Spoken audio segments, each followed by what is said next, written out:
সবাই জিজ্ঞাসা করতেছে তুই এত ফুর্তিতে কেন? ইয়াখুদ কালিল ওয়া ইউতিল জাসিল। একবার পড়তে দেরি 10 পারা কোরআনের সওয়াব দিতে দেরি করে না।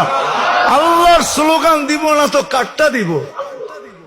ওই গ্রাম্য সাহাবী বলতেছে চলেন থেকে আল্লাহর দিব না তো কার দিব?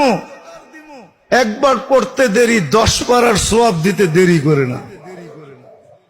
আপনি তো জানেন না ইন্না আতাইনার সওয়াব কি? ইন্না আতাইনা কি? ইন্না আতাইনা তো পুরো জিন্দেগি ঢুকায় দিছে। ইন্না আতাইনা কাল কাউসার, এটা আল্লাহ রসুলের শান বয়ান করছেন। ফাসাল্লি লিরাব্বিকা ওয়ানহার, এটা আল্লাহ রসুলের মিশন বয়ান করছে যে বন্ধুর মিশন কি দিয়া পাঠাইছি। ইন্না শানিয়া কাহুয়াল আবতার, এটা আল্লাহ রসুলের বিরোধিতা যারা করবে তাদের আঞ্জাম বুঝাইছেন যে তাদের পরিণাম আমি দুনিয়াতে কি করব, আখেরাতে কি করব, এদের পরিণাম আল্লাহ বুঝাইয়া দিছেন। ওয়াল আসরি, হায় হায়, যে সূরা দেখে ইমাম শাফি রহমতুল্লাহ আলাইহি বলছে আর কিছু দরকার ছিল না, এটাই যথেষ্ট। 3টা সূরা শিখলেই তো হইতো। আর সূরা ফাতিহা এটাও তো শিখলাম না। তো যেটা বুঝাইতেছিলাম মেরে দোস্ত, লম্বা হয়ে গেল। নিজেকে জাহান্নাম থেকে বাঁচাইতে শিখি, জলদি শিখি, বুদ্ধির পরিচয় হবে, নাহলে আমার বুদ্ধি আমাকে ধিক্কার দিবে। আমিও বুদ্ধিকে ধিক্কার দিব, বুদ্ধিও আমাকে ধিক্কার দিবে। নিজেকে জাহান্নাম থেকে বাঁচানো শিখি। দ্বিতীয়টা হলো পরিবারকে বাঁচানো শিখি। বাচ্চা কাচ্চা পরিবারকে বাঁচায়, হাতে পায়ে ধরি। ডেলি 1 ঘন্টা সময় দিই বাচ্চাকে, ঘরালাদেরকে, শুধু এটা বুঝানোর জন্য।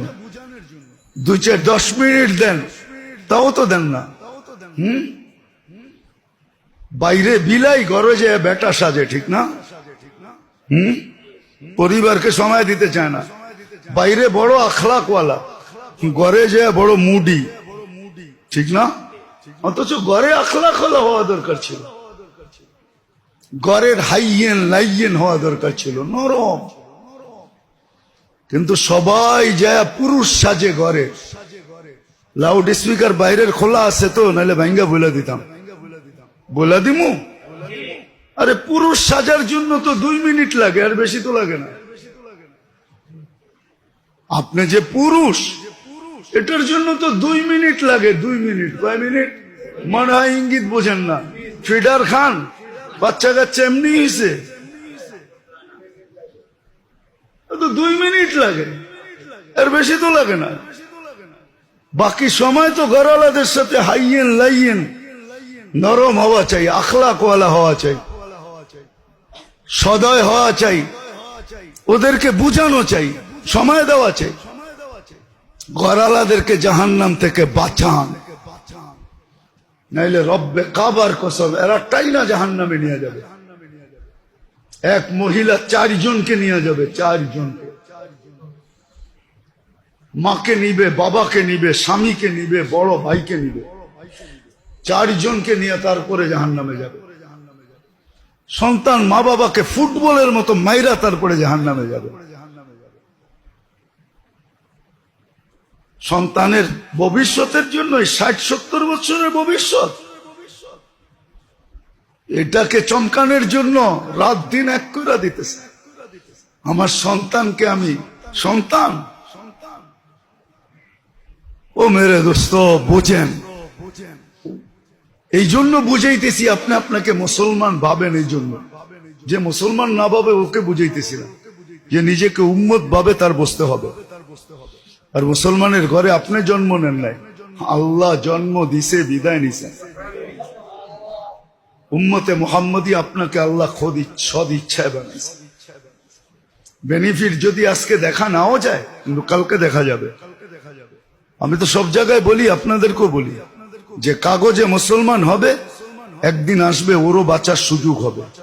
কাগজে মুসলমান, কাগজে মুসলমান বুঝেন? কি? হ্যাঁ, সরকারি ভাবে বা দুনিয়ার রীতিনীতি ভাবে যেখানে ধর্ম লিখতে হয়, ওইখানে আপনি ইসলাম লেখা যদি আইসা থাকেন, এতটুক লেখাও আপনাকে একদিন কাজে দিবে, ওই দিন বুঝে আসবে যে ইসলামের কত বড় মর্যাদা ছিল। আজকে বুঝে আসে না। এই জন্য পরিবারকে দিনদার, জাহান্নাম থেকে বাঁচে শিখাই এদেরকে, তারপরে আর লাগবে না। এখন তো মাথার গান পায়ে ফেলি এদের মঞ্চ গানের জন্য, তখন মাথার গান পায়ে ফেলতে হবে না, কসম। এরা নিজেরাই বলবে, তোমার দৌড়াইতে হবে না, তুমি খাটো কেন? 1 মাস তো রোজা রাখি, দরকার হলে 12 মাস রাখবো।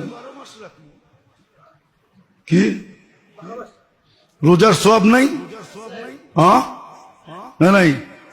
হ্যাঁ, মুসলমানের জন্য তো এটা আছে।